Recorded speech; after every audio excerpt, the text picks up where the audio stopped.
ओम शांति 8/4/2024। मीठे बच्चे, इन आँखों से जो कुछ देखते हो ये सब खत्म हो जाना है। इसलिए इससे बेहद का वैराग्य बाप तुम्हारे लिए नई दुनिया बना रहे हैं। प्रश्न: तुम बच्चों की साइलेंस में कौन सा रहस्य समाया हुआ है? उत्तर: जब तुम साइलेंस में बैठते हो तो शांति धाम को याद करते हो। तुम जानते हो साइलेंस माना जीते जी मरना। यहाँ बाप तुम्हें सदगुरु के रूप में साइलेंस रहना सिखलाते हैं। तुम साइलेंस में रह अपने विकर्मों को दंड करते हो। तुम्हें ज्ञान है कि अब घर जाना है।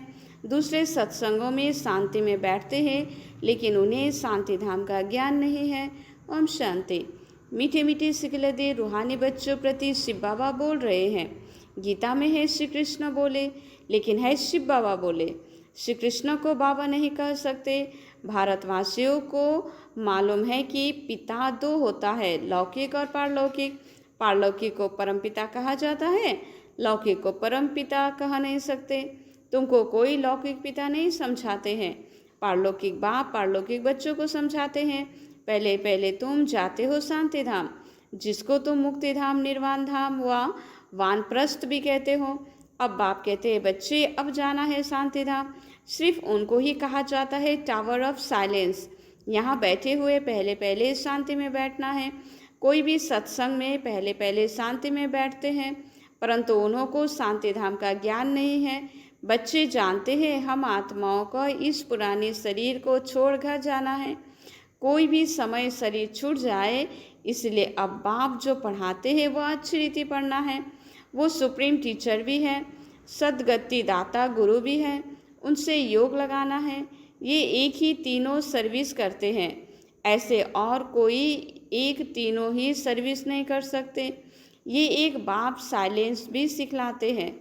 तो जीते जी मरने को साइलेंस कहा जाता है। तुम जानते हो हमको अब शांति धाम घर जाना है। जब तक पवित्र आत्माएं नहीं बनी है तब तक वापस कोई भी जा नहीं सके। जाना तो सबको है, इसलिए पाप कर्मों की पिछाड़ी में सजाएं मिलती है, फिर पद भी भ्रष्ट हो जाते हैं। मानी और मोचरा भी खाना पड़ता है, क्योंकि माया से हारते हैं। बाप आते ही है माया पर जीत पहनाने, परंतु गफलत से बाबा को याद नहीं करते। यहाँ तो एक बाबा को ही याद करना है। भक्ति मार्ग में भी बहुत भटकते हैं। जिसको माथा टेकते हैं उनको जानते नहीं। बाप आकर भटकाने से छुड़ा देते हैं। समझाया जाता है ज्ञान है दिन, भक्ति है रात। रात को ही तो धक्का खाया जाता है। ज्ञान से दिन अर्थात सतयुग त्रेता, भक्ति माना रात द्वापर कलयुग। ये है सारी ड्रामा की ड्यूरेशन। आधा समय दिन आधा समय रात। प्रजापिता ब्रह्म कुमार कुमारियों का दिन और रात, ये बेहद की बातें हैं। बेहद का बाप बेहद के संगम पर आते हैं, इसलिए कहा जाता है शिवरात्रि। परंतु ये नहीं समझते कि शिवरात्रि किसको कहा जाता है। तुम्हारे सिवाय एक भी शिवरात्रि के महत्व को नहीं जानते, क्योंकि यह है बीच। जब रात पूरी हो दिन शुरू होता है, इसको कहा जाता है पुरुषोत्तम संगम युग। पुरानी दुनिया और नई दुनिया का बीच। बाप आते ही है पुरुषोत्तम संगम युगे युगे, ऐसे नहीं युगे युगे। सतयुग त्रेता का संगम, उसे भी संगम युग कह देते हैं। बाप कहते ये भूल है। शिव बाबा कहते हैं मुझे याद करो तो पाप विनाश होंगे। इसको योग अग्नि कहा जाता है। तुम सब ब्राह्मण हो, योग सीखते हो पवित्र होने के लिए। वो ब्राह्मण लोग कामचिता पर चढ़ते हैं, तो उन ब्राह्मणों और तुम ब्राह्मणों में रात दिन का फर्क है। वो है कोक वंशावली, तुम हो मुख वंशावली। हर एक बात अच्छी रीति समझने की है। यूँ तो कोई भी आते हैं तो उनको समझाया जाता है बेहद के बाबा को याद करो तो विक्रम विनाश होंगे और बेहद के बाप का वर्षा मिलेगा। फिर जितना जितना दैवी गुण धारण करेंगे और कराएंगे उतना उच्च पद पाएंगे। बाप आते ही हैं पतितों को पावन बनाने, तो तुमको भी ये सर्विस करनी है। पतित तो सभी है, गुरु लोग किसको भी पावन कर ना सके। पतित पावन नाम शिव बाबा का है। वो आते भी हैं यहाँ। जब सभी पूरी पतित बन जाते हैं ड्रामा के प्लान अनुसार, तब बाप आते हैं। तो पहले पहले तो बच्चों को अल्प समझाते हैं। मुझे याद करो तुम कहते हो ना, वो पतित पावन है। रूहानी बाप को कहा जाता है पतित पावन। कहते हैं हे भगवान अथवा हे बाबा, परंतु परिचय किसी को भी नहीं। अभी तुम संगम युगे वासी को परिचय मिला है। वो है नरकवासी, तुम स्वर्गवासी नहीं हो। हाँ, अगर कोई हार खाता है तो एकदम गिर पड़ते हैं कि कमाई चट हो जाती है। मूल बात है पतित से पावन होने की। ये है ही विशेष दुनिया, वो है वाइसलेस दुनिया, नई दुनिया, जहाँ देवताएं राज्य करते हैं। अभी तुम बच्चों को मालूम पड़ा है, पहले पहले देवता ही सबसे जास्ती जन्म लेते हैं। उसमें भी जो पहले पहले सूर्यवंशी हैं वो पहले आते हैं। 21 पीढ़ी वर्षा पाते हैं। कितना बेहद का वर्षा है, पवित्रता, सुख, शांति का। सत्य को पूरा सुखधाम कहा जाता है। त्रेता है सेमी, क्योंकि 2 कला कम हो जाती है। कला कम होने से रोशनी कम हो जाती है। चंद्रमा की भी कला कम होने से रोशनी कम हो जाती है। आखिरीन बाकी लकीर जाकर बचती है। नील नहीं होता है, तुम्हारे भी ऐसे हैं, नील नहीं होते। इसको कहा जाता है आटे में नमक। बाप आत्माओं को बैठ समझाते हैं, यह है आत्माओं और परमात्मा का मेला। ये बुद्धि से काम लिया जाता है। परमात्मा कब आते हैं? जब बहुत आत्माएं अथवा बहुत मनुष्य हो जाते हैं, तब परमात्मा मेले में आते हैं। आत्माओं और परमात्मा का मेला किस लिए लगता है? वो मेले तो मैले होने के लिए हैं। इस समय तुम बागवान द्वारा कांटों से फूल बन रहे हो। कैसे बनते हो? याद के बल से। बाबा को कहा जाता है सर्वशक्तिमान। तो जैसे बाप सर्वशक्तिमान है, वैसे रावण भी कम शक्तिमान नहीं है। बाबा खुद कहते हैं माया बड़ी बलवान है, दुस्तर है। कहते हैं बाबा हम आपको याद करते हैं, माया हमारी याद को भुला देती है। 1-2 की दुश्मन हुए ना, तो बाबा आकर माया पर जीत पहनाते हैं। माया फिर हरा देती है। देवताओं और असुरों की युद्ध दिखाई है, परंतु ऐसे कोई है नहीं। युद्ध तो यहाँ है। तुम बाबा को याद करने से देवता बनते हो। माया याद में बिघन डालती है, पढ़ाई में बिघन नहीं डालती, याद में ही बिघन पड़ते हैं। घड़ी घड़ी माया भुला देती है। देहाभिमान बनने से माया का थप्पड़ लग जाता है। कामी जो होते हैं उनके लिए बहुत कड़े अक्षर कहे जाते हैं। ये है ये रावण राज्य। यहाँ भी समझाया जाता है पावन बनो, फिर भी बनते नहीं।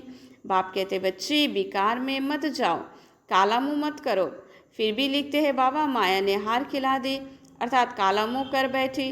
गोरा और सांवरा है ना, विकारी काले और निर्विकारी गोरे होते हैं। श्याम सुंदर का भी अर्थ सिवाय तुम्हारे दुनिया में कोई नहीं जानते। श्री कृष्ण को भी श्याम सुंदर कहते हैं। बाबा उनके ही नाम का अर्थ समझाते हैं। स्वर्ग का फर्स्ट नंबर प्रिंस था। सुंदरता में नंबर 1 ये पास होता है। फिर पुनर्जन्म लेते लेते नीचे उतरते उतरते काले बन जाते हैं, तो नाम रखा है श्याम सुंदर। ये अर्थ भी बाप समझाते हैं। शिव बाबा तो आते ही है एवं सुंदर, वो आकर तुम बच्चों को सुंदर बनाते हैं। पतित काले पावन सुंदर होते हैं, नेचुरल ब्यूटी रहती है। तुम बच्चे आए हो कि हम स्वर्ग का मालिक बने। गायन भी है शिव भगवान वाच, माताएं स्वर्ग का द्वार खोलती है, इसलिए वंदे मातरम गाया जाता है। वंदे मातरम तो अंडरस्टूड पिता भी है। तो बाबा माताओं की महिमा भी बढ़ाते हैं। पहले लक्ष्मी, पीछे नारायण। यहाँ फिर पहले मिस्टर, फिर मिसेस। तो ड्रामा का राज ऐसा बना हुआ है। बाप रचयिता पहले अपना परिचय देते हैं। एक है हद का लौकिक बाप, दूसरा है बेहद का पारलौकिक बाप। बेहद के बाबा को याद करते हैं क्योंकि उनसे बेहद का वर्षा मिलता है। हद का वर्षा मिलते हुए भी बेहद के बाबा को याद करते हैं। तो बाबा आप आएंगे तो हम और संग तोड़ एक आपसे ही जोड़ेंगे। ये किसने कहा? आत्माओं ने। आत्मा ही इन ऑर्गन्स द्वारा पाठ बजाती है। हर एक आत्मा जैसे जैसे कर्म करती है ऐसे ऐसे जन्म लेते हैं। साहूकार गरीब बनते हैं, कर्म है ना। ये लक्ष्मी नारायण विश्व के मालिक हैं। इन्होंने क्या किया ये तो तुम जानते हो और तुम ही समझा सकते हो। बाप कहते हैं इन आंखों से जो कुछ देखते हो उनसे वैराग्य, ये तो सब खत्म हो जाना है। नया मकान बनाते हैं तो फिर पुराने से वैराग्य हो जाता है। बच्चे कहेंगे बाबा ने नया मकान बनाया है, हम उसमें जाएंगे, ये पुराने मकान तो टूट फूट जाएंगे। ये है बेहद की बातें।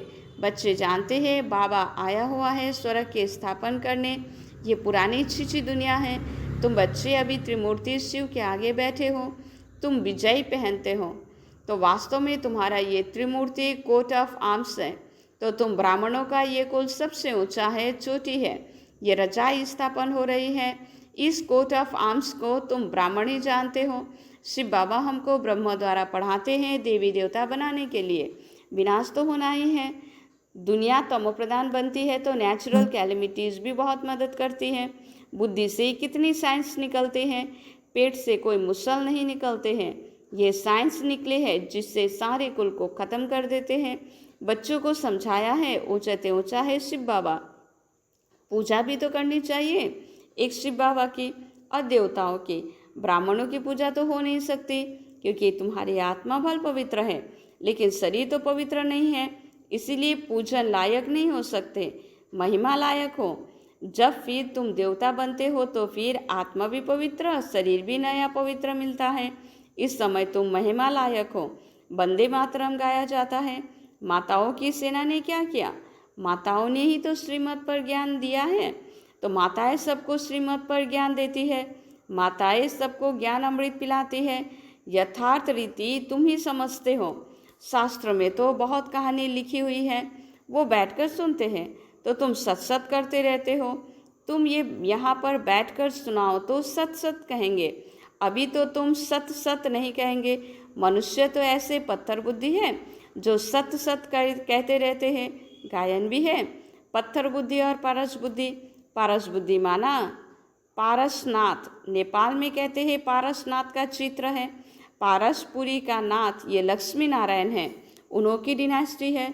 अब मूल बात है रचयिता और रचना के राज को जानना, जिसके लिए ऋषि मुनि भी नेति नेति करते गए हैं। अभी तुम बाप द्वारा सब कुछ जानते हो, अर्थात आस्तिक बनते हो। माया रावण नास्तिक बनाती है। अच्छा, मीठे मीठे सिखला दे बच्चों प्रति माता पिता बाप दादा का याद प्यार और गुड मॉर्निंग। रूहानी बाप की रूहानी बच्चों को नमस्ते। धारणा के लिए मुख्य सार में कहा, सदा स्मृति रहे कि हम ब्रह्म मुख वंशावली ब्राह्मण हैं। हमारा सबसे ऊंच कुल है। हमें पवित्र बनना और बनाना है। पतित पावन बाप का मददगार बनना है।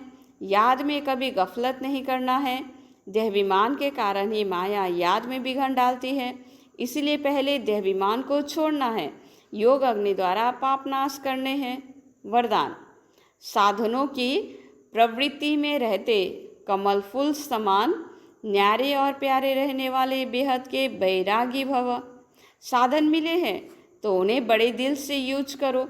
ये साधन है ही आपके लिए, लेकिन साधना को मर्ज नहीं करो, पूरा बैलेंस हो। साधन बुरे नहीं हैं, साधन तो आपके कर्मों का योग का फल है, लेकिन साधन की प्रवृत्ति में रहते कमल फूल समान न्यारे और बाप के प्यारे बनो। यूज करते हुए उन्हों के प्रभाव में नहीं आओ। साधनों में बेहद की वैराग्य वृत्ति मर्ज ना हो। पहले स्वयं में इसे इमर्ज करो, फिर विश्व में वायुमंडल फैलाओ। स्लोगन, परेशान को अपने शान में स्थित कर देना है सबसे अच्छी सेवा है। अच्छा, ओम शांति।